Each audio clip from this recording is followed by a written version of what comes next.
ताज्या बातम्यांसाठी ABP माझाला subscribe करा आणि बेल आयकॉन प्रेस करा।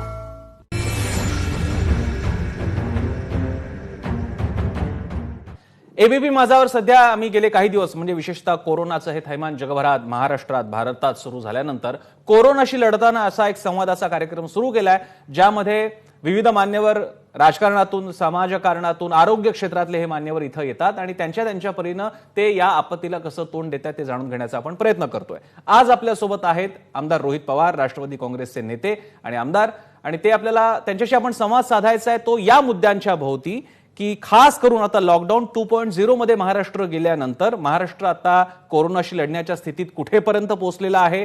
केंद्रीय पथक महाराष्ट्रात आलेले आहे, त्यांनी मुंबईबद्दल काही जरा भीती वाटणारी आकडेवारी सांगितलेली आहे। विरोधकांच्या जरा टीका वगैरे सुरू झालेल्या आहेत। आतापर्यंत विरोधक शांत होते, आता तेही टीका करू लागलेले आहेत आणि या पार्श्वभूमीवरती आपण कुठे आहोत, कुठे गेलं पाहिजे, कुठे कमी पडतोय, जरा स्वतःच्या बद्दल सुद्धा परीक्षण आपण करून घेणार आहोत। यासाठी आपल्या सोबत आहेत युवा आमदार आणि राष्ट्रवादीचे नेते रोहित पवार। रोहित पवारजी, स्वागत आहे तुमचं एबीपी माझावर। नमस्ते। नमस्ते रोहितजी, जसा मी आता मगाशी उल्लेख केला, पहिल्यांदा मला तुमचं मत जाणून घ्यायला आवडेल की आता आपण महाराष्ट्र म्हणून कोरोनाशी लढायच्या टप्प्यामध्ये कुठपर्यंत आलेलो आहोत? नाही, आज महाराष्ट्र म्हणून आणि देश म्हणून आपण सर्वजण खूप मनापासून प्रयत्न करतो। याच्यामध्ये प्रशासन, डॉक्टर, पोलीस, छोटे मोठे सर्व अधिकारी आणि काही सामाजिक कार्यकर्ते लोक यांच्याकडनं खूप चांगल्या पद्धतीने सहकार्य मिळताना आपण सर्वांनी बघितलंय। महाराष्ट्राच्या बाबतीत बोलायचं झालं तर आज ज्या ठिकाणी पॉप्युलेशन डेन्सिटी जास्त आहे, जसं की मुंबई, पुणे, पालघर, त्या परिसरामध्ये आता रुग्णाचं प्रमाण मोठ्या प्रमाणात आहे, आपण सर्वांनी बघितलं। अख्ख्या देशामध्ये सगळ्यात जास्त पॉप्युलेशन डेन्सिटी ही मुंबईमध्ये आहे आणि मुंबईमध्ये अजून खोलात आपण गेलं तर धारावीत जर आपण गेलो तर 2 स्क्वेअर किलोमीटर मध्ये एक 8 ते 9 लाख लोक राहतात असं म्हणलं जातं। तर महाराष्ट्र हा एक विकसित देश आहे। महाराष्ट्रामध्ये बाहेर राज्यातून सुद्धा अनेक लोक त्या ठिकाणी काम करण्यासाठी येतात आणि मोठ्या मोठ्या शहरामध्ये ते तिथं राहत असतात आणि राहत असताना बहुतांश लोक हे जिथं लहानशी जागा असते, खोल्या लहान असतात, त्या ठिकाणी राहत असतात। त्यामुळे तो परिसर आपण जर लक्षात घेतला तर त्या ठिकाणी लक्ष हे आपण मोठ्या प्रमाणात देत असलेलं बघितलंच आहे, पण अजून खोलात जाऊन त्या ठिकाणी आपल्याला काम करावं लागेल असं तरी आता जाणवतंय। रोहित पवारजी, आता मधल्या काळात 20 एप्रिल पासून अशी एक अंधुकशी आशा तयार झाली होती, जेव्हा मुख्यमंत्री म्हणाले की आपण काही प्रमाणात काही महत्वाच्या सर्व्हिसेससाठी, कृषी क्षेत्र आहे, शहराच्या पातळीला काही महत्वाच्या सेवा आहेत, यांच्यासाठी आपण शिथिलता सुरू करू। पण काय झालं ते आपण सगळ्यांसमोर पाहिलं। पुणे मुंबईमध्ये थोडीशी शिथिलता दिली, पण लोक भरपूर आले आणि ही मागे घ्यावी लागली। हे रोखता आलं असतं का? कुठे लोक म्हणून कुठे चुकतात? म्हणजे तुम्ही सगळे शासनाच्या पातळीला आहात, तुम्ही जेव्हा लोकांकडे बघता की शिथिलता काढून घेतल्यानंतर काय होतं, तुम्हाला काय वाटतं कुठे दुरुस्ती करायला हवी होती? एकतर महाराष्ट्राची लोकसंख्या आणि देशाची लोकसंख्या बघता आपण ज्या पद्धतीने लॉकडाऊन आतापर्यंत कंट्रोल केलाय आणि पाळलाय, लोकांनी खूप चांगल्या पद्धतीने केलाय आणि खास करून शहरामध्ये आपण बघितलं तर फार लहानशा खोलीमध्ये अनेक लोक राहत असतात आणि जेव्हा आपण शिथिलता त्या ठिकाणी देत असतो तिथं लोकांना कुठंतरी आता चला बाहेर जाऊ, या वस्तू घ्यायच्या, त्या वस्तू घ्यायच्या, त्यामुळे तिथं कुठंतरी काही गोष्टी आउट ऑफ कंट्रोल ह्या गेल्यासारख्या आपल्या सर्वांना जाणवलं। बरोबर आहे। तर एका बाजूने आतापर्यंत सहकार्य हे लोकांनी चांगल्या पद्धतीने दिलंय, ठीक आहे। थोडंसं जेव्हा शिथिलता आपण त्या ठिकाणी आणली त्या बाबतीत काही प्रमाणात अडचणी आपल्याला आल्या, पण तरी सुद्धा त्याच्यावर आता जसं की पुण्यामध्ये काही प्रमाणात आता स्ट्रिक्टनेस आणलंय, मुंबईमध्ये त्या ठिकाणी आणलेलं आपण सर्वांनी बघितलं। या बाबतीत थोडंसं लोकांचं प्रबोधन हे मोठ्या प्रमाणात त्या ठिकाणी द्यावं लागेल, पण एक सगळ्यांनीच समजून घेतलं पाहिजे की एवढा वेळ लोकांना एका ठिकाणी ठेवणं हे तसं सोपं नव्हतं। ते आपल्या प्रशासनाने त्या ठिकाणी अचीव्ह केलेलं आपण सर्वांनी बघितलं, तरी सुद्धा लोकांनी सुद्धा आपण तिथं एक जाण ठेवली पाहिजे। कारण का आज वर्ल्ड हेल्थ ऑर्गनायझेशनचे जेव्हा आपण रिपोर्ट बघतो ते जेव्हा म्हणतात की ही तर फक्त सुरुवात आहे, अशा गोष्टी ऐकल्यानंतर भीती खूप मोठ्या प्रमाणात वाढते। त्यामुळे प्रशासन आपलं काम करतंय, लोकांनी त्या ठिकाणी, जसं मी सुद्धा बोललो होतो, अनेक लोकांनी त्या ठिकाणी सांगितलं होतं की जेव्हा व्यवसाय काही ऑरेंज आणि ग्रीन ठिकाणी जेव्हा चालू केले जातील झोन्स मध्ये, तिथे काहीतरी एक नॉर्म्स आणावे लागतील, जे त्या इंडस्ट्रीला पाळावे लागतील। आता जे नॉर्म्स आले ते इतके कडक आले, ते इंडस्ट्री आले ना, ते चालवणी केली पाहिजे, त्यात सगळं अडकून बसले। पण लोकांनी जे सहकार्य आतापर्यंत केलं त्याच पद्धतीने देण्याची जरूरत बरं. येत्या काळामध्ये सुद्धा आहे. बरं, रोहितजी, आता तुम्ही उद्योगांचा उल्लेख केलेला आहे. महाराष्ट्रामध्ये भारतातल्या औद्योगिक हब पैकी महत्वाचं हब महाराष्ट्र आहे. मुंबई पुण्याचा पिंपरी चिंचवडचा परिसर आहे. पुण्यामध्ये खास करून आपण बघतोय यांना दिलाशाची गरज आहे. एमएसएमई इंडस्ट्रीज तुम्हा सगळ्यांकडे शासनाकडे लक्ष लावून बसलेली आहे. त्यांच्या बाबतीत काही पुन्हा विचार होऊ शकतो, काही शिथिलता करण्यासाठी, कामं सुरू करण्यासाठी? अनेक उद्योजकांमध्ये थोडा संभ्रम आहे की नेमकं सुरू करायचं की नाही करायचं. परवानग्यांच्या प्रक्रिया आहे ज्याच्यामुळे ते थोडेसे त्रस्त आहेत. याबद्दल आपण काय करू शकतो? नाही, आता एक तर कसं झालंय की आपल्याला केंद्र सरकारने त्या ठिकाणी निकष दिले आहेत.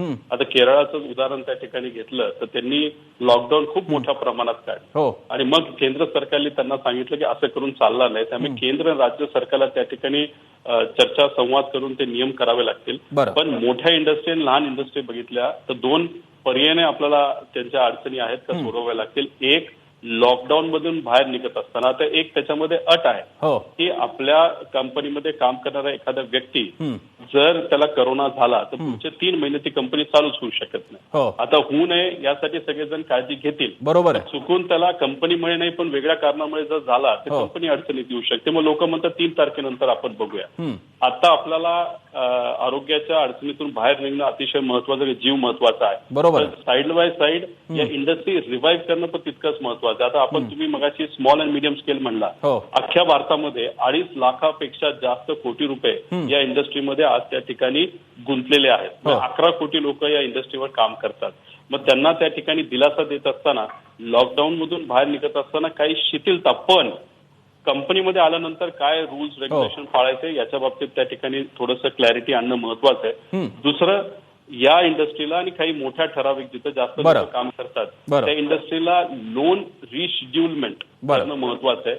गेल्या 1-1.5 महिन्यामध्ये जो व्यवसाय त्यांचा बुडलाय तर त्याच्यामुळे त्यांच्या इंटरेस्ट पेमेंटवर जो ताण आलाय तर हा 6 महिन्याचा इंटरेस्ट कॅपिटलाइज करून पुढच्या 2 वर्षामध्ये त्याला दीर्घकालीन लोन करून हे देता येतं काय, अशा प्रकारचे निर्णय येत्या काळामध्ये घ्यावे लागेल. आणि दुसरं, चायनाच्या विरोधात आपण काही निर्णय घेतोय म्हणजे आर्थिक दृष्टिकोनातून म्हणतोय जिथं FDI वगैरे असेल. माझं तर उलटं म्हणणं आहे की त्या ठिकाणी नियम इतके कडक करावे इम्पोर्टवर आणि जे गोष्टी आपण चायनामधून इम्पोर्ट करत होतो त्या गोष्टीला भारतामध्ये प्रेरणा देऊ. या कंपनीला त्या ठिकाणी ज्या छोट्या मोठ्या आहेत त्यांना त्या ठिकाणी प्रेरणा दिली तर एक आपल्याला इम्पोर्ट एक्सपोर्ट बॅलन्स सुद्धा त्या ठिकाणी मेंटेन काही प्रमाणात करता येईल.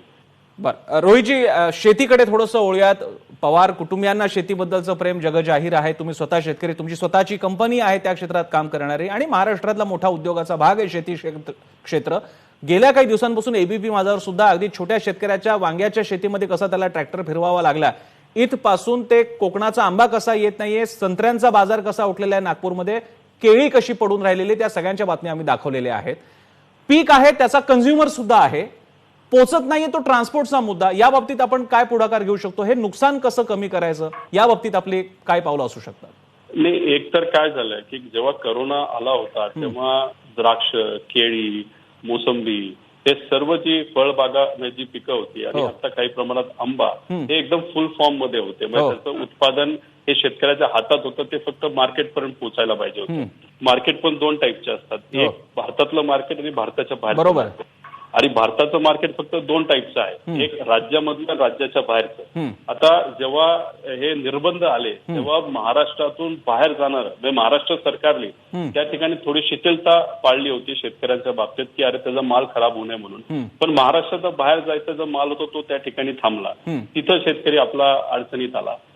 त्यानंतर आपल्या जे मोठे शहर आहे मुंबई, पुणे अशा ठिकाणी जो माल जात होता तो त्या ठिकाणी कमी प्रमाणात जायला लागला. तिथं जे ड्रायव्हर होते, जसं तुम्ही मुद्दा मांडला की ड्रायव्हर आता जनरली ट्रॅव्हल करत असताना ते काही घरी डब्बा घेऊन जात नसतात, ते थांबतात, धाब्यावर खातात आणि मग पुढे जातात. ते सगळं थांबलं आणि ड्रायव्हर सुद्धा घाबरले होते, अरे बाबा गेलं तर काय. ह्या सगळ्या गोष्टी हे कन्फ्युजनचा परिणाम. आणि आता पोल्ट्रीचं उदाहरण घेतलं तर त्या ठिकाणी पोल्ट्रीवर इम्पॅक्ट आला, कारण का सुरुवातीला तर लोकांनी असंच अफवा पसरवलं की पोल्ट्री चिकन खाल्लं की करोना होतो, इतकं लोक घाबरली होती. त्याच्यामुळे पोल्ट्री व्यवसायावर दणका बसला. पोल्ट्रीवर दणका बसल्यावर तिथे जे काही 5-6 लाख लोक काम करतात त्याच्यावर ते अडचणीत आले आणि पोल्ट्री अडचणीत आल्यामुळे मका, सोयाबीन त्याचे शेतकरी अडचणीत आले. खरंय. त्यामुळे याचा परिणाम फार जास्त मोठ्या प्रमाणात झाला. आणि या बाबतीत आपल्याला केंद्र सरकार आणि राज्य सरकार याच्यामध्ये एकत्रित येऊन आपल्याला काही ना काहीतरी मार्ग येत्या काळामध्ये आपल्याला काढावा लागणार आहे. रोहितजी, म्हणजे हाच मुद्दा थोडासा पुढे घेऊन जायचा झाला तर मधल्या काळात आपण शेतकऱ्यांना कर्जमाफीचं पाऊल उचललं होतं. त्याच्यात मुळात तो आणि बाकीचे प्रशासकीय खर्चाचा स्वाभाविक असणारा बोजा, तो बोजा नाहीये, तो स्वाभाविक खर्चाचा मुद्दा आहे, जो आपल्याला केटर करावा लागतोय. पण आता या कोरोनाच्या काय 1, 2, 3 महिन्यानंतर जेव्हा फुल फ्लेज महाराष्ट्र भारत पुन्हा सुरू होईल त्यावेळी एका मोठ्या क्षेत्राच्या आर्थिक उभारणीसाठी मदत करावी लागणार आहे. त्या दृष्टीने काही पॅकेजचा किंवा अशा कुठल्या योजनेचा, जो मगाशी तुम्ही MSME साठी कर्ज पुनर्बांधणीचा विचार केला होता, तोच शेतकऱ्यांना वेगळ्या प्रकारे आणखी काही मदतीसाठी उपयोग होऊ शकेल? नाही, कर्ज पुनर्बांधणीचा जो मी मुद्दा घेतला होता, कर्ज जेव्हा आपण म्हणतो तो राज्य सरकारकडे तो विषय येत नसतो, तो केंद्र म्हणजे RBI कडे खरं जात असतो. त्याच्याशी फायनान्स मिनिस्ट्री सातत्याने चर्चा करत असते. आणि जेव्हा आपण केंद्र सरकार म्हणतं की आता आम्ही रिकॅपिटलाइज करणार बँकेंना, बँकेंना आम्ही सहकार्य, आर्थिक सहकार्य करणार, तर तिथं जेव्हा ते केलं जातं, माझं त्यात असं म्हणणं आहे की तो जो लोन असेल तर तो लोन आपण स्मॉल अँड मिडियम स्केलला प्राधान्य त्या ठिकाणी द्यावं. आणि दुसरं, जे काही मोठे शेतकरी आहेत जसे की द्राक्ष वगैरे हे, त्यांनी त्या ठिकाणी लोन अनेक लोकांनी घेतले, ते तिथं आपल्याला रिस्ट्रक्चर करता येईल का तेही थोडंसं बघावं.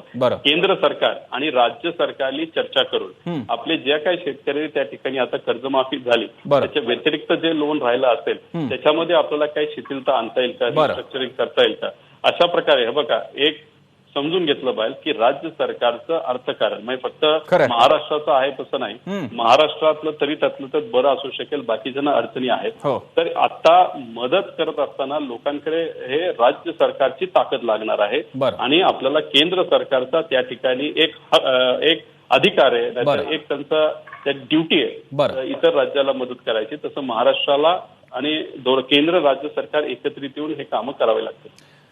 रोहितजी, तुम्ही आता आमच्याशी बोलत असतानाच आम्ही दृश्य दाखवतोय, तुम्ही मोठ्या प्रमाणात सॅनिटायझरचा पुरवठा सुद्धा तुमच्या संस्थेमार्फत करण्यात आलेला आहे. मला त्या 2-3 गोष्टींकडे थोडंसं वळायचं आहे. एक तर उद्योजक म्हणून, म्हणजे आमदार वगैरे सोडून द्या, एक स्वतः उद्योजक म्हणून तुम्ही, तुमची कंपनी कशा प्रकारे रिॲक्ट होते या कोरोनाच्या स्थितीला, आणि त्याही स्थितीत तुम्ही हे सॅनिटायझर देण्याचं काम केलं, त्या प्रयोगाबद्दल सुद्धा आम्हाला सांगा. इतक्या मोठ्या प्रमाणात तुम्ही कसा पुरवठा करू शकला? नाही, एकतर माझ्या कंपनीच्या बाबतीत तुम्ही बोललात, जसं इतर कंपन्या अडचणीत आहेत तशी माझी सुद्धा त्या ठिकाणी कंपनी अडचणीत आहे. मी स्वतः पोल्ट्री असेल, शुगर असेल, इथेनॉल असेल, या सर्व व्यवसायामध्ये त्या ठिकाणी काम करतो. माझ्या कंपनीमध्ये डायरेक्ट 2,500 लोक काम करतात, कुटुंब घेतलं 10,000 पेक्षा जास्त लोक काम करतात. जेव्हा पूर आला होता, जेव्हा एकदा उत्तराखंडमध्ये सुद्धा पूर फार पूर्वी आला होता तेव्हा असेल, आता दुष्काळाच्या काळामध्ये टँकर असतील, जेव्हा केव्हा आपल्या राज्याला, लोकांना आणि देशाला मदत लागते त्या ठिकाणी बारामती अॅग्रो सातत्याने त्या ठिकाणी लोकांच्या पाठीमागे जेवढी कपॅसिटी आहे त्या कपॅसिटीली उभं राहण्याचा प्रयत्न त्या ठिकाणी केला.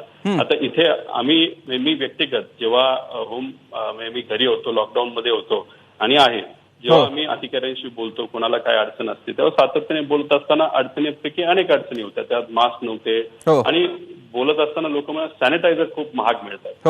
मग सॅनिटायझर कुठंतरी साधं ते 100 ml ची बाटली काहीतरी तिथं 200 का 250 रुपयाला मिळते. मग अशा पद्धतीने विचार केल्यानंतर मी म्हणलं माझं एथेनॉलचं प्रोडक्शन मी तिथं थांबून जर मी सॅनिटायझर त्या ठिकाणी बनवले, मग आपले जे सगळे जिल्हे आहेत, 36 जिल्ह्यांना आपण त्या ठिकाणी पोहोचवता येतील तर आपण त्याची सुरुवात केली. प्रत्येक जिल्ह्यापर्यंत आपण ती पोहोचलो. देत असताना कुठलेही राजकारण त्या ठिकाणी होऊ नये आणि प्रशासन त्याच्यामध्ये लक्ष देत असेल तर प्रशासन म्हणजे कलेक्टर आणि तिथं CP आणि शहर असेल तर CP आणि ग्रामीण असेल तर SP या लोकांना ते सुपूर्द केलं आणि त्यांनी त्या ठिकाणी तिथं लागेल तसं वाटलं. आपण 40,000 पेक्षा जास्त आतापर्यंत सॅनिटायझर दिले. काल परत अधिकचं आपण रिझर्व्ह पोलिसला काल 2,000 लिटर त्या ठिकाणी दिलं. काही मुंबईचे आमदार सुद्धा तिथं स्लम एरियामधले मागतायत, त्यांना त्या ठिकाणी आम्ही देतोय. तर आता याच्यातून प्रयत्न एवढाच होता की आपल्याकडे ती वस्तू बनवू शकते, खर्च हा पडू शकतो, पण शेवटी अशा काळामध्ये आपल्याला जेवढं जमेल तेवढं सहकार्य त्या ठिकाणी करावं. आम्ही काही धार्मिक ठिकाणात, काही मंदिरं आणि इतरही धार्मिक ठिकाणं आहेत त्या ठिकाणी सुद्धा सॅनिटायझर दिलं. कारण शेवटी त्या संस्था सुद्धा, ज्या धार्मिक मंदिरं आहेत नाहीतर संस्था आहेत, ते सुद्धा आता खूप चांगलं काम या काळामध्ये करतायत. तर त्यांना ती मदत देऊन त्यांचे जे सेवक असतील आणि जेव्हा दरवाजे हे तिथे येणाऱ्या लोकांसाठी उघडतील त्या लोकांसाठी सुद्धा त्याचा वापर व्हावा म्हणून खरं तर ती मदत दिली आहे. बरं, रोहित पवारजी थोडंसं खासगी भागाकडे वळतो, खासगी विषयाकडे वळतो. सध्या शरद पवार आम्हाला दिसतात, राष्ट्रवादी काँग्रेसचे अध्यक्ष, ते फेसबुकच्या माध्यमातून संवाद साधतायत. पण त्या पलीकडे पवार कुटुंबीय सध्या या कोरोनाच्या लॉकडाऊनला, म्हणजे अशी परिस्थिती आपण सगळ्यांनी कधीच बघितलेली नाहीये. ज्यांना फिरणे, महाराष्ट्रभर फिरणे, संवाद साधणे हीच ज्यांची सवय आहे, तोच ज्यांचा संसार आहे, ही मंडळी, तुम्ही सगळी पवार मंडळी सध्या लॉकडाऊनला कसं फेस करताय? घरातच थांबणं हे तुम्हाला कसं तुम्ही फेस करताय? ते एक तर कसं आहे की घरात थांबणं नाही तर घराच्या बाहेर आणणं. एक तर हा केंद्र राज्य सरकारचा नियम आहे की बाहेर निघू नये, म्हणून तो पाळलाच पाहिजे. आणि त्यानंतर आपल्या आता हातामध्ये काय साधनं आहेत, जसं की तुम्ही म्हणाला की पवार साहेब फेसबुकच्या मदतीने लोकांशी सातत्याने चर्चा करतायत, मुख्यमंत्री साहेब त्या ठिकाणी करतायत, Ajitdada directly on the field आहेतच. उद्धव ठाकरे साहेबांचं काम आपण सर्वांनी बघितलंय आणि त्यांच्याच बरोबर त्यांच्या पाठीमागे असणारी ताकद म्हणजे अजितदादा असतील, भुजबळ साहेब असतील, थोरात साहेब असतील, हे सर्व मंडळी त्या ठिकाणी त्यांच्या पाठीमागे आहेत. आता पवार कुटुंबाचं बोलायचं झालं तर मी सुद्धा त्या ठिकाणी फेसबुक लाईव्हचा वापर करतोय. ट्विटर अकाउंट माझं खूप मोठ्या प्रमाणात ऍक्टिव्ह आहे. लोक फोन करतात, फोन केल्यानंतर एखादा विषय सांगतात, महत्वाचा वाटतो, तो ट्विटरवर मांडला जातो. तिथं आमचे नेते इतके ओपन माइंडेड आहेत, माझ्यासारखे अनेक आमदार त्यांना कधी फोन करू शकतात. मग टोपे साहेबांना फोन केला, देशमुख साहेबांना फोन केला, एखादा मुद्दा त्या ठिकाणी मांडला, ते लगेच तिथं विचार करतात, अधिकाऱ्याला बोलवतात, चर्चा करतात, मग करता येईल का, योग्य अयोग्य, आणि लगेच निर्णय त्या ठिकाणी घेतला जातो. अशा प्रकारे आता माझ्यासारखे अनेक लोक ही काम करतायत. पण जे काय साधन आहे त्याचा योग्य वापर करून जास्तीत जास्त लोकांपर्यंत कसं पोहोचता येईल आणि जास्तीत जास्त लोकांच्या अडचणी कशा सोडवता येईल यासाठी आम्ही सर्वजण प्रामाणिकपणे प्रयत्न करतोय. रोहित पवारजी, केंद्राने पथकं काही देशभरामध्ये काही ठिकाणी जिथे या कोरोनाचा स्पाइक जास्त दिसून आलेला आहे तिथल्या जरा परिस्थितीवरती निरीक्षणासाठी पथकं पाठवलेली आहे. त्यावर टीका सुद्धा झालेली आहे. डेरेक ओब्रायन आहेत तृणमूलचे, त्यांनी म्हटलंय की हे साहसी पर्यटन आहे वगैरे. अजून महाराष्ट्रातून अशी प्रतिक्रिया जरी आली नसली तरी केंद्रानं असं पथक पाठवणं मुंबई, पुण्यासाठी, महाराष्ट्रासाठी, याकडे आपण कसं पाहता शासन म्हणून? ते शासन म्हणून बघा, जेव्हा एखादं पथक येतं त्याचं स्वागत त्या ठिकाणी केलंच पाहिजे. फक्त मला आश्चर्य एका गोष्टीचं वाटलं की काल पथक आलं, काल का परवा आलं, त्याची चर्चा त्या ठिकाणी झाली आणि त्यांचा रिपोर्ट हा केंद्र सरकारच्या आरोग्य मंत्रालयाकडे जायच्या आधी इथं लोकांकडे होता. हे थोडंसं त्या ठिकाणी मला आश्चर्याचं वाटलं. पण हे जेव्हा पथकं येत असतात, आता हे फायनान्शियल पथक नव्हतं असं मला कळतंय, हे मोरली हे आरोग्याचं पथक त्या ठिकाणी होतं. काय अडचणी आहेत, कशा आहेत, किटचा विषय. आता आपण राज्य सरकार, केंद्र सरकार, ICMR जसं सांगितलं त्याप्रमाणे आपण केंद्र सरकारकडे बघतोय किटसाठी. किटचा तुटवडा होतोय का, आता परिस्थिती कशी आहे. काल त्या ठिकाणी गेल्यानंतर धारावी आणि ह्या स्लम एरियाचा अभ्यास त्यांनी त्या ठिकाणी केल्यानंतर त्यांना, आता काल खरा खोटा रिपोर्ट माहित नाही, पण कालचा जो रिपोर्ट आलाय त्याच्यामध्ये या सगळ्या स्लम एरियाचा अभ्यास करता आपल्याला मोठ्या प्रमाणात किटची तयारी ठेवावी लागेल असं त्यांनी त्या ठिकाणी रिपोर्ट दिलाय. एक केंद्र सरकार आणि राज्य सरकारची चर्चा आणि संवाद होणं अतिशय महत्वाचं आहे. फक्त व्यक्तिगत माझं एवढंच म्हणणं आहे, त्याच्यामध्ये कुठल्याही प्रकारे राजकारण हे होऊ नये. कालचं पथक आलं त्याचं स्वागतच करतो, पण आल्यानंतर आपल्या अडचणी समजून घेतल्यानंतर लगेचच केंद्र सरकारकडनं मदत सुद्धा ही मिळाली पाहिजे अशी अपेक्षा आमची आहे. रोहित पवारजी, याच अनुषंगाने म्हणजे केंद्रीय पथक आता आलेलं आहे, पण त्याची पार्श्वभूमी ही आहे की मधल्या काळात विरोधी पक्ष जे आतापर्यंत टीका करत नव्हते ते आता थेट टीका करू लागलेले आहेत. राजभवनामध्ये भेटीगाठी वाढलेल्या आहेत, राज्यपालांशी भेटीगाठी वाढलेल्या आहेत, पत्रकं दिली गेलेली आहेत, लक्ष ठेवा इथे गोष्टी हाताबाहेर चाललेल्या आहेत, टेस्टचे निकष मुंबईतले कसे चुकले याबद्दल टीका होऊ लागलेली आहे. या विषयाकडे आपण कसं पाहता? विरोधकांच्या आक्षेपांचं काय? एक तर बघा, खोलात खरंच जायची जरूरत नाहीये, पण तरी सुद्धा आपण खोलात गेलं. त्यांनी वेगवेगळे मुद्दे त्या ठिकाणी मांडले.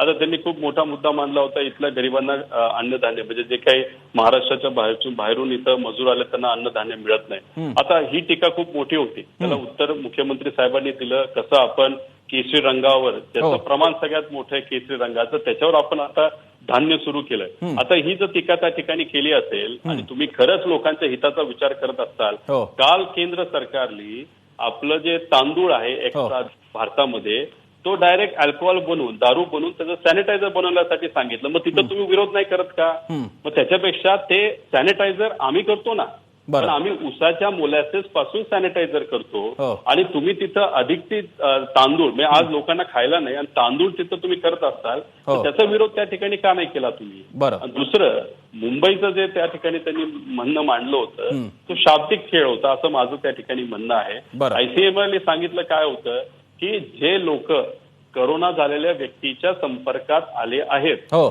त्यांचं त्या ठिकाणी तिथं टेस्टिंग करावं. हो इथं मुंबईली काय सांगितलंय जे मला कळतंय हं. की त्यांनी फक्त एक स्टेटमेंट असं वापरलं होतं की तिथं संपर्कातला विषय नव्हता, ज्याला सिम्पटम्स नाहीयेत, बरं सिम्पटम्स नाहीयेत अशा व्यक्तीचं तिथं आपलं टेस्ट करायची जरूरत नाही. बरं राज्य आपलं मुंबईला असं नव्हतं म्हणलं हो. की करोनाला झालेल्या व्यक्तीच्या संपर्कात आल्यानंतर त्याला सिम्पटम्स नसतील तरी चेक बरं. करू नका असं नव्हतं. त्यामुळे माझं हे बघा, ह्याच्यात आता काल परवा मुख्यमंत्री साहेबांनी जेव्हा आपल्याला सांगितलं असेल अख्ख्या राज्याला की काय झालं त्या पालघरच्या परिस्थितीमध्ये, हे एक्सप्लेनेशन दिल्यानंतर काल अचानक तुम्ही एक पत्र काढता आणि म्हणता की आता त्यांनी आपल्या होम मिनिस्टर साहेबांनी राजीनामा दिला पाहिजे. हे काय चाललंय? म्हणजे हो. व्यक्तिगत बरं आलं लक्षात. साध्या माणसाला तुम्ही विचारलं तरी याच्यामध्ये राजकारणच दिसतंय असं लोकांचं म्हणणं आहे. बरं, विश्वजित कदम, रोहित पवारजी, खूप खूप धन्यवाद. आपण सविस्तर वेळ दिलात आणि अनेक विषयांवरती संवाद साधला.